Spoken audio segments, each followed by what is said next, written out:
कांग्रेस को एक दिन भारत के बंटवारे के लिए झुकना पड़ा। ভারতের পার্লামেন্টে সোমবার শেখ হাসিনাকে নিয়ে চূড়ান্ত সিদ্ধান্ত নিলেন নরেন্দ্র মোদি। জানালেন বাংলাদেশে ফিরবেন শেখ হাসিনা, তবে প্রধানমন্ত্রী হয়ে। वंदे मातरम के टुकड़े करने के फैसले में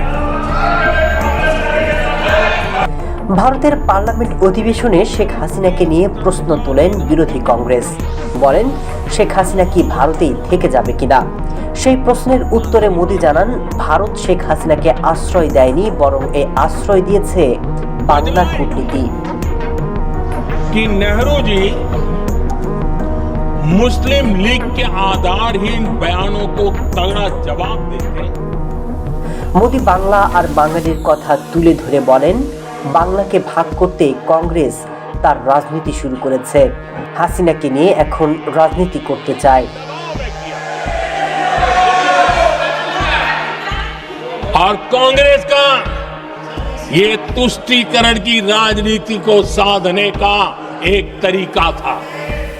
তবে শেখ হাসিনাকে বাংলাদেশে ফিরিয়ে দিতে চাপ বাড়াচ্ছে বিরোধী দলগুলো। 1 মাস কিংবা 2 মাস নয়, বরং এখনই বাংলাদেশে ফেরতের দাবি জানাচ্ছেন তারা।